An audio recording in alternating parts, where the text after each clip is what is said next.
බලවත් ආදරයෙන් පිළිගන්නවා අපේ ශරීරයට අපහසුතාවයක් දැනෙන වෙලාවට ලේසියෙන්ම ගෙදර හදාගන්න පුළුවන් දෙයක් ගැන තමයි මම අද ඔයාලට කියලා දෙන්න යන්නේ. කැස්සෙන් බිරිසාව කියන්නේ අපට ගොඩාක් අපහසුතාවයට ලක් කරන දෙයක්. මේක ගෙදරදිම හදාගන්න පුළුවන් ප්‍රතිකාරයක්. මේක හදලා බීලා try කරලා බලන්නකෝ. ගෙදර ලේසියෙන්ම හොයාගන්න පුළුවන් අමුද්‍රව්‍ය 5කින් තමයි මම අද මේක හදන්නේ. භාජනයක් ලිපට තියලා මුලින්ම කොත්තමල්ලි පතක් එකතු කරනවා. කොත්තමල්ලි අපිට අජීර්ණය, බඩ පිපුම වැනි ශරීරයට දැනෙන අපහසුතාව වළක්වා ගන්න උදව් වෙනවා. ඒ වගේම බැක්ටීරියා, දිලීර වලට එරිව සටන් කරලා ශරීරය ආරක්ෂා කරනවා. දැන් කරාමුණටි කීපයක් එකතු කරනවා. කරාමුණටි වලින් ආහාර ජීර්ණ වීම පහසු කරනවා වගේම කැස්ස, ඇදුම වැනි සසන රෝග සමනය කිරීමට උදව් කරනවා. ඒ වගේම වේදනාව සහනය කිරීමට උදව් වෙනවා. කරාමුණටි වල විස බීජ නාශනය කිරීමේ ගුණයක් පවතින නිසාම බැක්ටීරියා හා දිලීර වලට එරෙහිව සටන් කරලා ශරීරයේ ලෙඩ රෝග වලින් ආරක්ෂා කර ගැනීමට උදව් වෙනවා.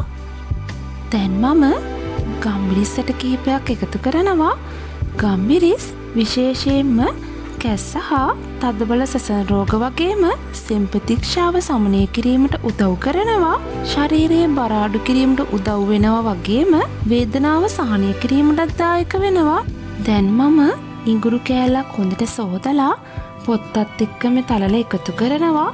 ඉඟුරු වල පවතින විස බීජ නාශන ගුණය නිසාම ශරීරයේ විස බීජ ගුණරේ වීම වළක්වා ගැනීමට උදව් වෙනවා.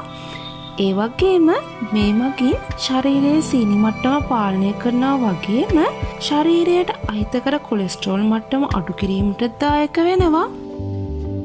දැන් මම සුදුලුණු බික් 4-5ක් පමණ එකතු කරනවා. සුදුලුණු මගින් බැක්ටීරියා, දිලීර වලට අමතරව වෛරස් වලට එරෙහිව සටන් කරන නිසාම ශරීරයේ ප්‍රතිශක්තිකරණය ඉහළ නැංවීමටද උදව් වෙනවා. ඒ වගේම රුධිර පීඩනය හා අහිතකර කොලෙස්ටරෝල් මට්ටම අඩු කිරීමට දායක වෙනවා. දැන් මම මේකට ජලය මිලිලීටර් 400ක් එකතු කරනවා.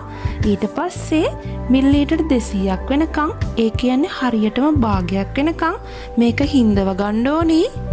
විනාඩි 10කට පමණ පස්සේ මේක දැන් භාගයක් වෙනකන් හිඳලා තියෙන්නේ. අපිට දැන් මේක පෙරලා පානය කරන්න පුළුවන්. මේක දිනකට දෙවරක් පානය කරන්න. දවස් 2ක් යනකොට ඔයාලට සෑහෙන සුවයක් ලබා ගන්න පුළුවන් වේවි. try කරලා බලන්න. මටත් කමෙන්ට් එකක් දාන්න අමතක කරන්න එපා.